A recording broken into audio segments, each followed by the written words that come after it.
Hey guys, welcome back to The Fishing Teacher, and appreciate you guys swinging by the channel to spend some time with me today.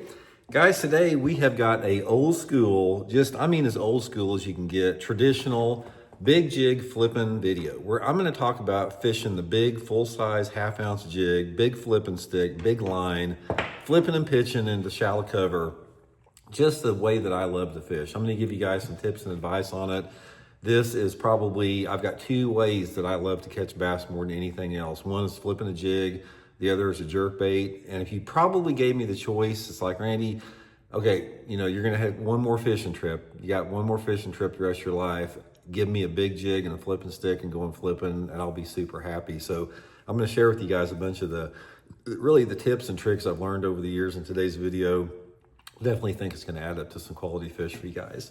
And guys, also, we'll be talking about my Blocket Throwback Jig today, living rubber throwback jig.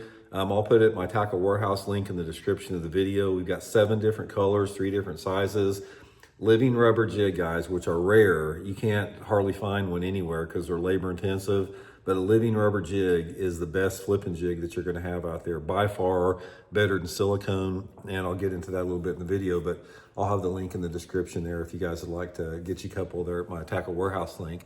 Also, guys, anybody interested in booking a private lesson, on the water lesson with me to learn how to flip jigs or anything else you want to learn about, just go to my Facebook page, Intuitive Angling with Randy Blocket. Shoot me a private message for details and I'll get you all set up there. So really appreciate that.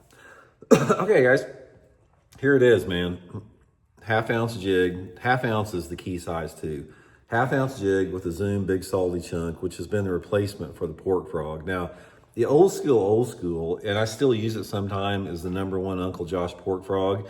This is the setup right here. Now, the whole thing, it's the half-ounce size, which is critical to generate strikes. It's the living rubber, live rubber jig, and one of the reasons live rubber is better than silicone is #1, it looks better in the water. It's got more action in the water. But since living rubber is a flat finish, it puts out a glow in the water that I've talked about that silicone can't duplicate, the bigger fish respond to. And out of all the chunks, you guys see rage crawls and curly-tailed jig trailers and tons of different jig trailers.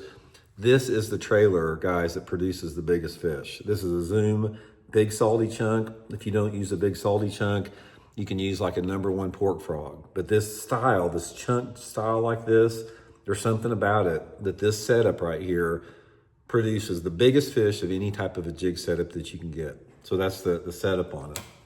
So I sort of want to go over my system on it as far as how I pick the equipment and everything and the colors, size and all that for old school bass fishing. Now, first of all, the equipment, guys, got to have your flipping stick. I use the Megabass Levante Alkalies flipping stick. 25-pound test Seaguar and VizX fluorocarbon line. I don't use braid. I use straight Seaguar fluorocarbon, 25-pound test all the time. I'll put all those links in the description of the video too if you guys would like to get set up with my system for flipping, my big jig flipping system. And that's the setup I use with it.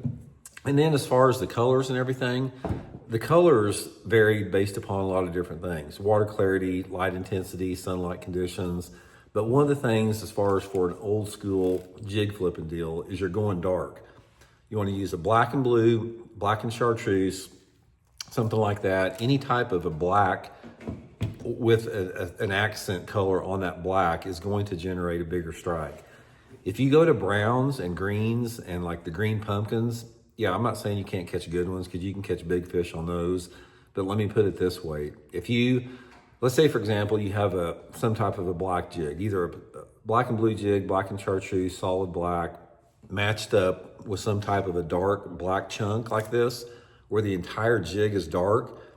If you get 100 bites on this jig right here, this color, and then you put on a brown or green pumpkin and you get 100 bites on a brown or green pumpkin jig, your bass on the dark black jig are going to average anywhere between a half a pound to a pound bigger than the brown and green. That's why for my old school flipping, it's always about a dark color. That's going to generate the bigger strikes. And another thing, one of the reasons I use the 25-pound test line is the not only for the power of the heavy line, but the descent and the fall that a jig has with 25-pound line is completely different than like with 17 or even with braid. So the fluorocarbon, as far as the being clear and the sensitivity of it, and have a little bit of stretch, you know, what you want in flipping, by far fluorocarbon is my favorite, you know, system to flip this big jig thing on. Now, when you're flipping exactly, the technique as far as the flipping and where you're going to be at and the type of cover the fish are in are completely unique to the lake you're fishing. But when I'm flipping a jig, my old school system for flipping a jig, I'm flipping a jig around wood. Now, if you have a grass lake like in Florida or the TVA lakes, yeah, I'm not saying you can't catch them on grass, but the system that I'm trying to teach you guys today, typical man-made reservoir, old school, wood-oriented type of flipping. Now, this can be lay down trees, it can be stumps, it can be logs, it can be dock pilings, it could be flooded cover, flooded bushes, flooded willow trees. Wood is the key for the old school flipping to really work good on this dark jig. In correlation with the wood cover, it's also about your water visibility. Water visibility with a dark jig is going to be better on your stained water conditions, obviously. So maximum water clarity that I like for the jig here, for the dark jig, is probably about 15 inches. And moreover, I prefer water visibility of about 6 to 10 inches or 6 to 12 inches. Something about like that is going to be perfect for it. You know, it's dirty enough to where you can't see it real good, but you can see it a little bit. So that is going to be the scenario. Stained water, shallow wood cover, and the type of day doesn't really matter, because one of the things you're going to find out about flipping is when the fish are set up to be caught flipping, it doesn't make any difference if it's sunny or rainy. Now, a lot of people say, well, you know, yeah, flipping into the shady pockets is going to be good. Yeah, it is. But what I'm talking about overall, when the fish are positioned around that shallow cover, I've done just as good flipping, guys, during a thunderstorm, heavy rain, sun, clouds, it doesn't matter. When they are positioned inside of that cover to ambush a bait, to be flipped in and around that cover, it'll work in any type of a cloud condition situation with that. So you don't really get caught up on that. So that's the condition with it. And it, like I said, it just depends on the lake you're fishing. And also with a big jig, I want to have water temperatures of at least 50 degrees for a big jig. So anytime the water temperature is over 50, this is what I'm going to have tied on. If it's under 50, that's when I'm going to go to like a compact finesse jig. A little bit smaller jig is going to get you better bites. But for the technique I'm talking about, over 50 is going to be best. And there's not really one specific range, because I've caught a lot of good fish anywhere between 50-degree water to 90-degree water on it. So it doesn't really matter as far as that goes.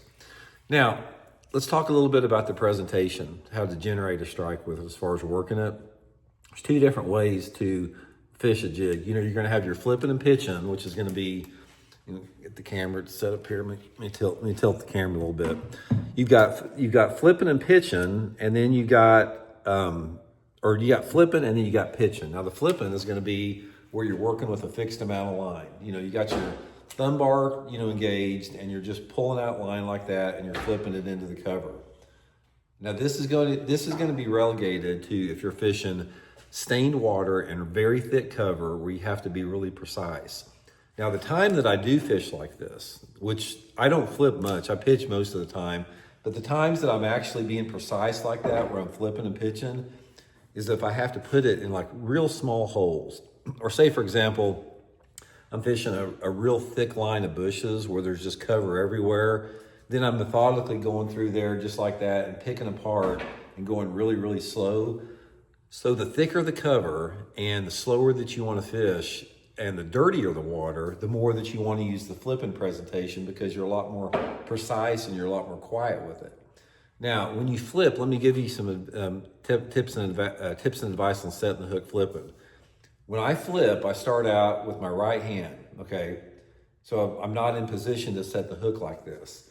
When I flip in there like that, I'll hold it down like this. I'll put my line in my hand, my two fingers up here, and I'm working that bait just like this when I'm flipping, because it allows me, if I don't get a bite, I can quickly go to the next cover like that and flip it. But let's say I flip it, you know, I pitch in there and I'm shaking it like that and I get a bite. Don't get in a big hurry to set the hook. What I'll do is I'll change hands. So it's like, okay, there's one's got it. I'll switch hands like that, reel down, tighten the line up, and then I'll pull back and set the hook. Now the flipping and pitching is a little bit different because you're dealing with a little bit farther out. So the flipping and pitching is going to be more for like isolated targets where, you know, I'm just going like this, you know, working like that. Maybe I'll pitch and flip, you know, with my left hand a little bit like that. It's almost like casting, but it's like an underhand cast when you're flipping and pitching like this. But regardless, anytime that I'm pitching and flipping, it doesn't matter if I'm flipping with my right hand, I change it over like that when I start working it. If I'm flipping with my left hand, I'm already in position. But the only difference is I don't have to switch hands, but I do the same thing. I'll reel down, set the hook on a tight line with that. Now, how you want to work the jig is another big thing. A big jig, the big dark jig like this is something that you don't want to just crawl along the bottom. You want to hop it. So when I'm working it, I'll pitch it in there like that, and I'm working it with like quick hops like that. Look at my rod tip there, how high I'm jerking it, popping it off the bottom like that. So it's like boom, boom, boom, like that. Now what this does, since this is a dark jig and it's big on the bottom, if this bait is just like creeping along the bottom like that, they have a lot less tendency to want to go get it. But if you hop that jig off the bottom, you know, 6 inches or a foot, hop it like that, let it fall down, it triggers a reaction strike a lot more, especially from the bigger fish. And my jig mentor, Terry Thomas, always called it the big fish hop. You know, he said the big fish like it hopped high, and they do. Doesn't really matter what the water temperature is with that. But anyway, guys, I just wanted to give you some tips and advice. So much anymore, we get caught up. You got forward-facing sonar minnows and different type of swim baits and all that type of stuff that, change just the camera back here. You got so many different baits out there, and just the old school dark jig gets overshadowed a lot, but guys, it still catches big ones, you know, as good as it ever did. So anyway, I hope it helps you guys catch a few. We'll talk later.